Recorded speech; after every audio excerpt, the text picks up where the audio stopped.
দুনিয়ার জীবন ক্ষণস্থায়ী, আখিরাতের জীবন চিরস্থায়ী। এটা আমরা বিশ্বাস করি সবাই। আর আখিরাতের শান্তিময় চিরস্থায়ী বাসস্থান হলো জান্নাত। দুনিয়ার জীবনের পরেই শুরু হবে পরকালের সীমাহীন চিরস্থায়ী জীবন। যে জীবনের শুরু আছে তো শেষ নেই। সে জীবনে যারা সফলকাম হবে তারাই চিরস্থায়ী জান্নাত লাভ করবে, আর যারা ব্যর্থ তাদের জন্যই রয়েছে চিরস্থায়ী জাহান্নাম। দুনিয়ার এমন কোনো মানুষ খুঁজে পাওয়া যাবে না যারা জান্নাতে যেতে চায় না। আল্লাহ তাআলা মানুষকে সব অন্যায় থেকে মুক্ত থেকে তার অনুগত্যের বিনিময়ে জান্নাত দেওয়ার অঙ্গীকার করেছেন। প্রিয় দর্শক মণ্ডলী, দুনিয়াতে মুসলমান হয়েও যারা জান্নাতে প্রবেশ করতে পারবে না, জান্নাত থেকে বঞ্চিত থাকবে, এমন শ্রেণীর লোকদের ব্যাপারে আজকের ভিডিও জুড়ে আমরা আলোচনা করব ইনশাআল্লাহ। হাদিস শরীফে উল্লেখ রয়েছে 17 শ্রেণীর ব্যক্তি জান্নাতে প্রবেশ করতে পারবে না।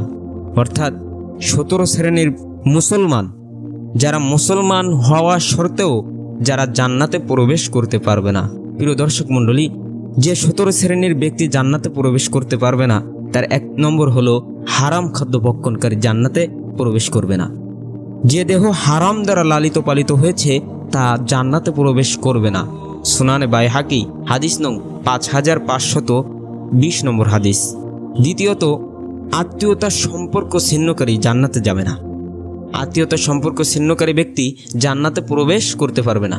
সহিহ বুখারী হাদিস নং 5525 নম্বর হাদিস। তৃতীয়ত, প্রতিবেশীকে কষ্টদানকারী জান্নাতে যাবে না।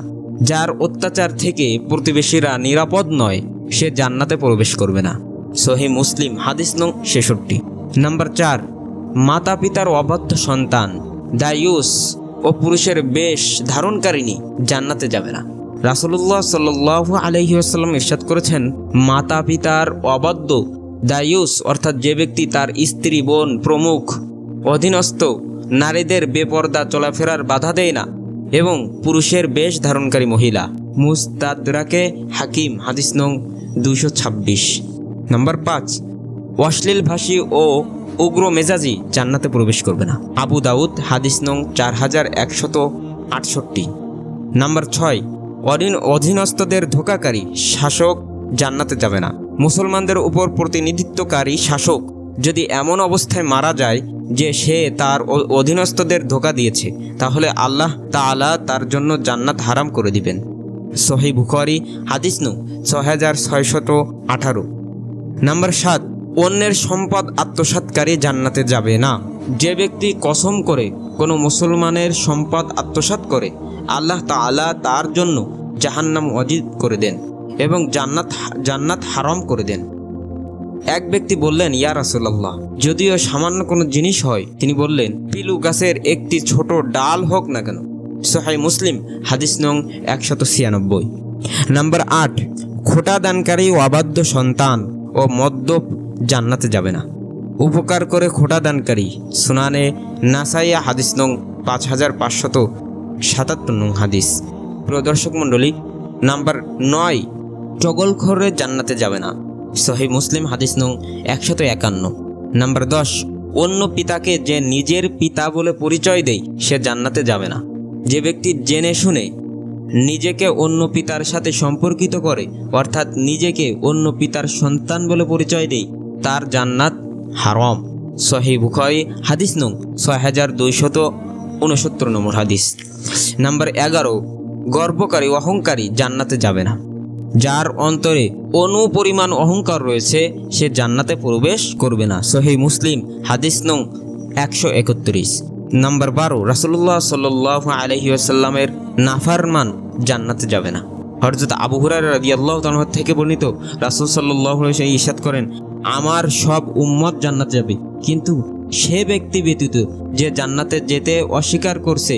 সাহাবীগণ আরজ করলেন, ইয়া রাসূলুল্লাহ, কে অস্বীকার করছে? তিনি বললেন, যে আমার অনুগত্য করে সে জান্নাতে যাবে, আর যে আমার নাফরমানি করে সে জান্নাতে যেতে অস্বীকার করছে। সহিহ বুখারী হাদিস নং 6737। নাম্বার 13, দুনিয়াবি উদ্দেশ্যে এলেম অর্জনকারী জান্নাতে যাবে না। যে এলেম দ্বারা আল্লাহর সন্তুষ্টি অন্বেষণ করা হয় সেই এলেমকে যে ব্যক্তি দুনিয়াবি কোনো স্বার্থে সম্পদ হাসিলের উদ্দেশ্যে শিক্ষা করে সে জান্নাতে ঘ্রাণও পাবে না। আবু দাউদ হাদিস নং 3179। নাম্বার 14, অকারণে তালাক কামনাকারিনী জান্নাতে যাবে না। যে মহিলা তার স্বামীর কাছে অকারণে তালাক কামনা করে সে জান্নাতে সুঘ্রাণও পাবে না। জামি তিরমিজি হাদিস নং 1108 নম্বর হাদিস। প্রিয় দর্শক মণ্ডলী, নাম্বার 15, মাথার চুলে কালো কফন ব্যবহারকারী জান্নাতে যাবে না।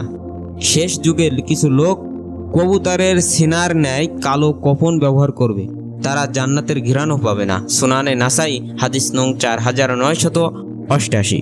নাম্বার 16, রিয়াকারে জান্নাতে যাবে না। যে ব্যক্তি মানুষকে দেখানোর জন্য কিছু করে। হযরত আবু হুরায়রা রাদিয়াল্লাহু তাআলা এর সূত্রে বর্ণিত এক দীর্ঘ হাদিসে রাসূল সাল্লাল্লাহু আলাইহি ওয়াসাল্লাম ইরশাদ করেছেন, কিয়ামতের দিন সর্বপ্রথম একজন শহীদকে ডাকা হবে, অতঃপর একজন কারীকে, তারপর একজন দানশীল ব্যক্তিকে হাজির করা হবে। প্রত্যেককে তার কৃতকর্ম সম্পর্কে জিজ্ঞাসা করা হবে।